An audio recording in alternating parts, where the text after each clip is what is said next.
జనవరి 11వ తేదీన జరిగే స్వాతంత్ర సమరయోధుడు వడ్డే ఓబన్న జయంతి ఉత్సవాలను జయప్రదం చేయాలని ఆంధ్రప్రదేశ్ వడ్డెర వృత్తిదారుల సంఘం నెల్లూరు జిల్లా కమిటీ పిలుపునిచ్చింది. ఈ మేరకు నగరంలోని సిఐటియు కార్యాలయంలో కమిటీ సభ్యులు మీడియా సమావేశం నిర్వహించి మాట్లాడారు. వడ్డే ఓబన్న జయంతి ఉత్సవాలను ప్రభుత్వమే జరపాలని, కూటమి ప్రభుత్వం జీవో విడుదల చేయటం వడ్డెర వృత్తిదారుల సంఘం సభ్యులందరం స్వాగతిస్తున్నామన్నారు.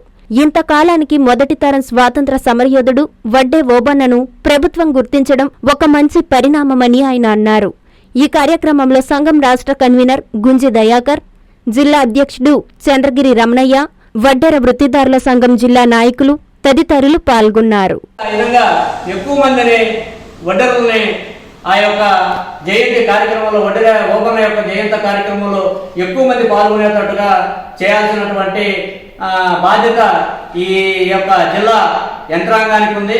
ముఖ్యంగా కలెక్టర్గా మేము డిమాండ్ చేస్తున్నాం. అదేవిధంగా బీసీ సోషల్ వెల్ఫేర్ డిపార్ట్మెంట్ కానీ, బీసీ కార్పొరేషన్ కానీ వీళ్ళకి డైరెక్షన్ ఇచ్చి ఈ జిల్లాలో ఉన్నటువంటి గుర్తింపు పొందినటువంటి సంఘాలు ఉన్నాయి. వడ్డెర వృత్తిదారుల సంఘం, వడ్డెర వృత్తిదారుల సంఘంతో సంక్షేమ సంఘం, ఇతర సంఘాలు ఉన్నాయి. ఈ సంఘాల యొక్క నాయకులందరినీ కూడా పిలవాల్సినటువంటి అవసరం ఉంది.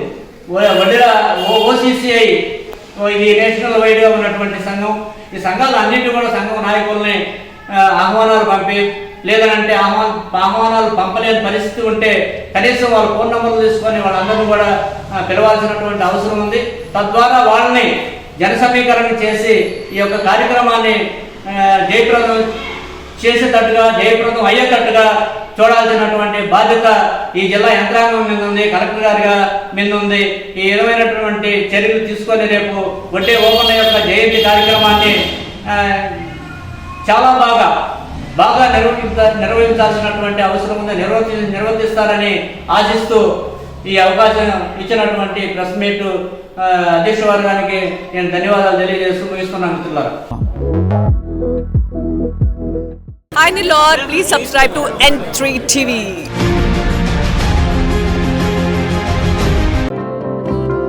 వైకుంఠ ఏకాదశి ఆహ్వానము. నెల్లూరు ప్రజల ఆరాధ్య దైవం వైకుంఠ వాసియగు శ్రీ తల్పగిరి రంగనాథ స్వామి వారి ముక్కోటి ఏకాదశి వైకుంఠ ద్వార దర్శనము జనవరి 10వ తేదీ శుక్రవారం ఉదయం 4:30 ప్రారంభమగును. విశేష కార్యక్రమములు: మూలావర్లకు పూలంగి సేవ, శ్రీ తాయార్లకు పూలంగి సేవ, అలంకార మండప పుష్పాలంకరము, శ్రీ ప్రసన్న వెంకటేశ్వర స్వామి వారికి పూలంగి సేవ జరుగును. జనవరి 13వ తేదీ సోమవారం సాయంత్రం 6:30 శ్రీ స్వామివారికి ఆండాలమ్మవారికి గోదా కళ్యాణం. జనవరి 15వ తేదీ బుధవారము కనుమ పార్వేట ఉత్సవము జరుగును. విశిష్ట అతిథులు గౌరవనీయులు శ్రీ పొంగూరు నారాయణ గారు, రాష్ట్ర పురపాలక శాఖ మంత్రివర్యులు. గౌరవనీయులు శ్రీ ఆనం రామనారాయణ రెడ్డి గారు, రాష్ట్ర దేవాదాయ ధర్మాదాయ శాఖ మంత్రివర్యులు. గౌరవనీయులు శ్రీ వేమిరెడ్డి ప్రభాకర్ రెడ్డి గారు, పార్లమెంటు సభ్యులు. శ్రీ స్వామివారి ఆశీస్సులతో ఆయురారోగ్య అష్టైశ్వర్యాలు వర్తిల్లాలని మనస్ఫూర్తిగా కోరుకుంటున్నాము. శ్రీ మంచుకంటి శ్రీనివాసులు, చైర్మన్ మరియు ధర్మకర్తల మండలి. ఆళ్ల శ్రీనివాసరెడ్డి, కార్యనిర్వహణాధికారి.